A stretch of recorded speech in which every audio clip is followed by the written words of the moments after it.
Hello friends, तो Sen chemistry channel में आपका फिर से बहुत बहुत वेलकम है। और आज हम बात करने वाले हैं इनऑर्गेनिक के सबसे ज़्यादा मोस्ट इंपॉर्टेंट टॉपिक्स के बारे में, जो है आपका बोहर एटॉमिक्स मॉडल।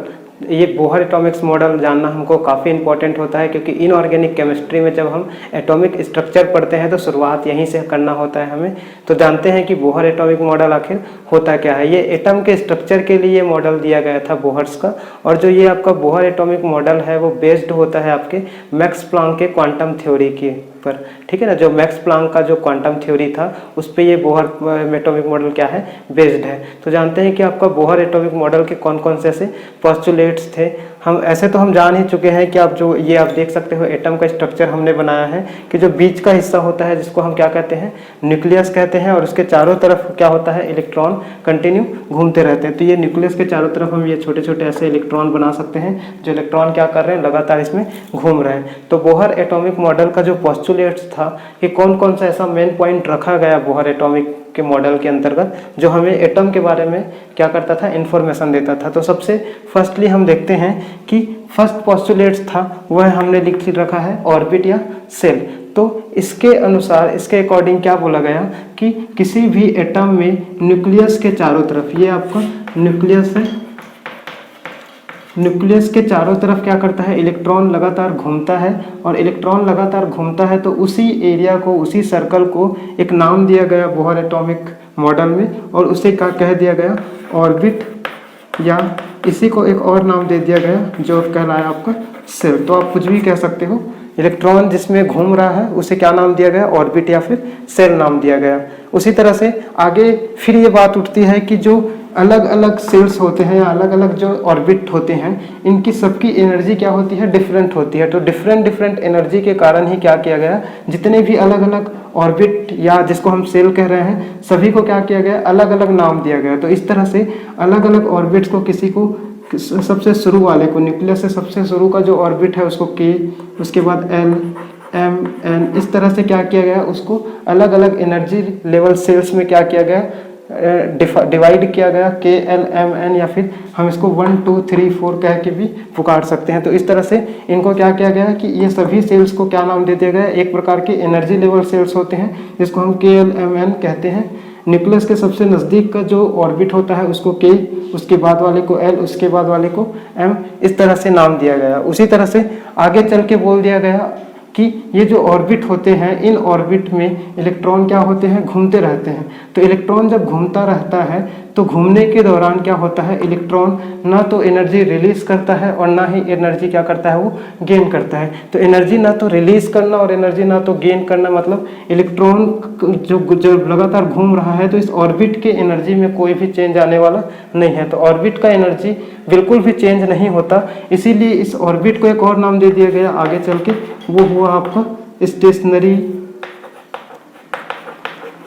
ऑर्बिट। ठीक है, स्टेशनरी ऑर्बिट का नाम दिया गया। हम जानते ही हैं कि स्टेशनरी ऑर्बिट या स्टेशनरी सेल जो होता है उसमें क्या होता है, जो एनर्जी होता है वो क्या होता है, बिल्कुल सेम एनर्जी होती है, एनर्जी में कोई भी चेंज नहीं होता। तो हम जान सकते हैं कि इलेक्ट्रॉन किसी भी ऑर्बिट में जब घूम रहा होगा तो उस ऑर्बिट में एनर्जी का कोई भी चेंज होने वाला नहीं है। इसीलिए इस ऑर्बिट्स को नाम दे दिया गया स्टेशनरी सेल या स्टेशनरी ऑर्बिट आप कह सकते हो। स्टेशनरी का मतलब ही होता है स्थायी, स्थायी सेल या फिर स्थायी ऑर्बिट। ठीक है, इसी तरह से आगे चल के हमको पता चला कि जो आपका एंगुलर मोमेंटम होता है किसी भी इलेक्ट्रॉन का, जो इलेक्ट्रॉन क्या है, कंटिन्यू किसी भी ऑर्बिट में जब घूम रहा होता है तो उस वक्त जो इलेक्ट्रॉन का एंगुलर मोमेंटम होता है वो h/2π के इंटीग्रल मल्टीप्लाई के बराबर होता है। कहने का मतलब इसका जो वैल्यू होगा, इलेक्ट्रॉन का जो एंगुलर मोमेंटम होगा वो h/2π या 2h/2π, 3h/2π इस फॉर्म पे ये होंगे। ठीक है ना, ये फ्रैक्शन के वैल्यू में बिल्कुल भी पॉसिबल नहीं है। ठीक है ना, तो यहाँ ये फ्रैक्शनल वैल्यू बिल्कुल भी नहीं होगा, फ्रैक्शन के फॉर्म पे ये नहीं होंगे। ये बिल्कुल किस फॉर्म पे होंगे, h/2π, 2h/2π, 3h/2π, 4h/4π, इस फॉर्म पे जो इलेक्ट्रॉन्स के एंगुलर मोमेंटम होते हैं वो इस फॉर्म पे ही होते हैं। फ्रेंड्स, जो ये आपका एंगुलर मोमेंटम होता है किसी भी इलेक्ट्रॉन का ऑर्बिट में घूमने के दौरान, तो उस समय हम देख सकते हैं कि इलेक्ट्रॉन का एंगुलर मोमेंटम कभी भी फ्रैक्शन के वैल्यू में नहीं होगा। जैसे हम लिख सकते हैं इस तरह से 2.5 h/2π या फिर हम लिख सकते हैं 3.1/2 पाई। इस तरह के फॉर्म पे ये बिल्कुल नहीं होता, तो आपको अच्छे से याद रखना है कि h/2 पाई के ही इंटीग्रल मल्टीप्लाई के ही बराबर होगा। मतलब आप इस तरह से इसको आप आगे बढ़ा सकते हो, ताकि फ्रैक्शनल या फिर आपका किसी भी तरह से आपका ये पॉइंट के फॉर्म पे ये नहीं होता। तो ये हमको बोहर एटॉमिक मॉडल से पता चलता है। उसी तरह से नेक्स्ट पोस्टुलेट्स था, तो नेक्स्ट पोस्टुलेट्स में बताया गया कि जो इलेक्ट्रॉन थे, अभी तक हम लोगों ने जान लिया था कि इलेक्ट्रॉन जब किसी ऑर्बिट में घूम रहा होता है तो ऑर्बिट की एनर्जी में कोई चेंज नहीं होता है, इसीलिए इसको हम स्टेशनरी ऑर्बिट कहते हैं। लेकिन अब आगे चल के हमको बताया गया कि मान लीजिए कि कोई इलेक्ट्रॉन है और वो इलेक्ट्रॉन क्या है, E1 में है। E1 का मतलब मैं इसको क्या कर सकता हूँ, लो एनर्जी सेल, इसको मैंने कह दिया लो एनर्जी सेल।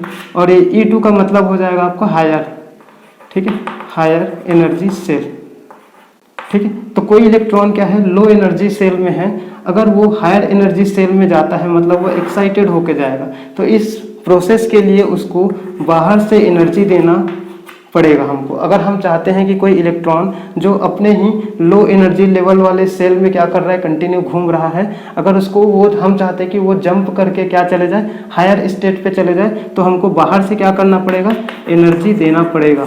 और इसी को हम कहेंगे कि एनर्जी तभी एक्साइटेड होकर हायर स्टेट में जाएगा जब वो बाहर से एनर्जी क्या करे, बाहर से एनर्जी वो गेन करे। उसी तरह से मान लीजिए कि कोई जो इलेक्ट्रॉन है वो हायर एनर्जी में है, ठीक है। हायर एनर्जी से क्या होता है, वो लोअर स्टेट में वापस आता है। तो लोअर स्टेट में आने के दौरान वो क्या करता है, एनर्जी रिलीज करता है। तो इस तरह से हम कह सकते हैं कि इलेक्ट्रॉन को हायर स्टेट में जाने के लिए एनर्जी एब्जॉर्ब करना पड़ता है, जबकि किसी इलेक्ट्रॉन को हायर एनर्जी से लोअर एनर्जी में आने के लिए क्या करना पड़ता है, इलेक्ट्रॉन रिलीज करना पड़ता है। मतलब इलेक्ट्रॉन का या एनर्जी का क्या करना पड़ता है, इमिट करना पड़ता है। इस तरह से हमको ये आइडिया हो जाता है। तो कभी भी अगर कोई इलेक्ट्रॉन किसी ऑर्बिट में घूम रहा है तो वो तब तक घूमता रहेगा जब तक उसको कोई एनर्जी दिया ना जाए, ठीक है। इस तरह से हम कह सकते हैं कि जो इसका जो टोटल एनर्जी का जो वैल्यू होगा वो एनर्जी क्या होगा आपकी E2 माइनस E1 के इक्वल होता है। हमको इतनी एनर्जी देनी होती है। इतनी एनर्जी का मतलब हायर एनर्जीज और लोअर एनर्जी का जो डिफरेंस होता है, जिसको हम डेल्टा ए से डिनोट कर रहे हैं, डेल्टा ई के बराबर की एनर्जी हमको देनी पड़ती है, तभी जाके कोई एनर्जी, कोई इलेक्ट्रॉन क्या है, लोअर से हायर में जाता है, या हायर से जब वो लोअर में आता है तो इतनी ही एनर्जी क्या करता है, वो रिलीज करता है। तो इस तरह से जो नेक्स्ट पोस्टुलेट्स की अगर हम बात करें तो जो एनर्जी का जो एक्सचेंज हो रहा है, यहाँ एनर्जी या तो रिलीज हो रहा है या एनर्जी को गेन किया जा रहा है, तो ये किस फॉर्म पे होता है, ये आपका क्वांटाइज्ड फॉर्म पे ये होता है। कभी भी कोई भी जो एटम होता है वो जो एनर्जी गेन करेगा या एनर्जी रिलीज करेगा, तो वो किस फॉर्म पे रिलीज या गेन करेगा, वो होगा आपका क्वांटाइज्ड फॉर्म पे वो रिलीज या गेन करता है। ये क्वांटाइज्ड फॉर्म क्या होता है, क्वांटाइज्ड फॉर्म होता है एनर्जी के, हम कह सकते हैं कि एनर्जी का कोई फॉर्म क्या है, ये उस तरह का फॉर्म है जैसे इसको हम क्वांटा का जो मीनिंग होता है वो होता है इन पैकेट्स ऑफ एनर्जी। तो कहने का मतलब है जो एनर्जी का जो वैल्यू होता है वो पैकेट्स के रूप में होता है। जैसे नोटों के पैकेट्स होते हैं, उसी तरह से एनर्जी के भी पैकेट्स होते हैं, जिसमें पर पैकेट्स में जो एनर्जी का वैल्यू होता है वो क्या होता है, फिक्स होता है। इस तरह से क्वांटा फॉर्म पे ही एनर्जी को लिया या दिया जाता है। इस तरह से ये सारी जानकारी हमें कौन बताता है, बोहर एटॉमिक मॉडल बताता है। इसकी सहायता से हम एटम के बारे में समझ सकते हैं, ठीक है ना। ये जो थ्योरी था वो क्या था, मैक्स प्लांक के क्वांटम थ्योरी पर बेस्ड था, इसीलिए बोहर एटॉमिक मॉडल काफ़ी इम्पोर्टेंट हो जाता है हमारे लिए केमिस्ट्री का स्टडी करने के लिए। तो इस वीडियो में आपको बोहर एटॉमिक मॉडल अच्छी तरह से समझ आ गया होगा। तो अब हम अपने नेक्स्ट वीडियो में इनऑर्गेनिक केमिस्ट्री से रिलेटेड कुछ अन्य वीडियो लेके आएंगे जो आपके लिए इम्पोर्टेंट होगा। ऐसे ही नए नए वीडियो पाने के लिए आप हमारे चैनल को सब्सक्राइब कीजिए और ये वीडियो पसंद आए तो लाइक कीजिए और अपने सभी फ्रेंड्स को शेयर कीजिए।